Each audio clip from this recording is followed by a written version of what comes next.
often regarded as a prime example of the Renaissance man by many historians and scholars alike. Leonardo da Vinci is a genius whose impact can still be felt today, even though he died over 500 years ago. Hello, my name is Alexis Heredia, and I will be talking to you about one of the world's greatest artists that has ever lived. We'll begin with his early childhood.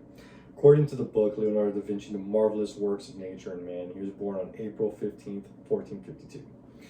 His father, Ser Piero da Vinci, he was an only child. At a young age, he then moved to Florence. Da Vinci had a great talent for drawing. In Florence, this talent drew the attention of one Andrea del Veronocchi. Andrea took Leonardo under his wing and as his apprentice, where he taught him all the fundamentals of painting and sculpting.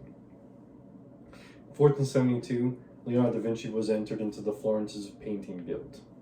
He stayed as Andrea's apprentice for an additional 4 more years after this and worked on some of his first works.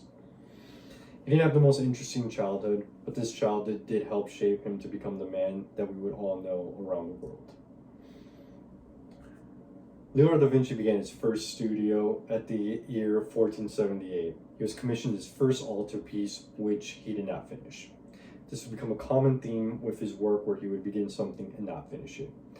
In 1481, he was commissioned his second altarpiece. He also did not finish this. In 1482, Leonardo da Vinci then moved to Milan, and his name became well known throughout all of Italy at this time. He took on many works that many he quite did not finish.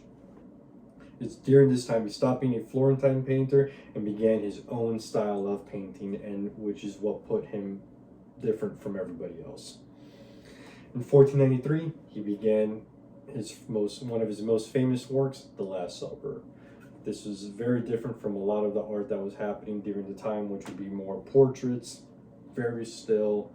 This depicted a lot of action, many moving parts, and is why it became one of the most famous pieces ever. It was during this time he became an active architecture. He also had a great fascination for mathematics, especially geometry. He got the assistance from Luca Pacioli to create one of the most famous mathematical books known to man, Divina Proportia. It was a huge geometry book. In the year 1500, Da Vinci then returned to Florence. This time he created his arguably most famous work, the Mona Lisa. According to the book Leonardo da Vinci, Authors and Artists for Young Adults, Leonardo da Vinci returned to Milan in 1508. During this time, he worked for a French ruler and did as he pleased for the most part. He became fascinated with human anatomy and did some of the most detailed work on the human anatomy, mainly the skeletal and muscular system of the human body. To this day, they're still highly regarded as some of the most accurate works of drawings of the human body ever. In 1513, he moved to Rome after the fall of the French in Milan.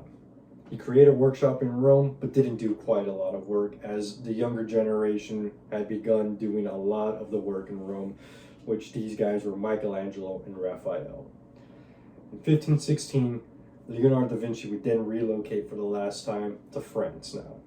He had no new works during this time, and he did pretty much as he pleased until the day he died, which was on May 2nd, 1519.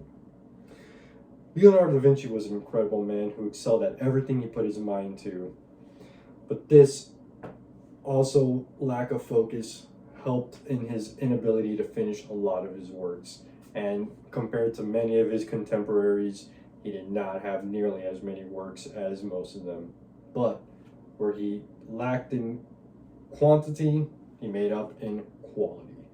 He was one of the greatest artists and geniuses of our time, down to engineering, art, math, anatomy, everything he put his mind to, he excelled, and with greatness. Thank you, and I hope you enjoyed my speech.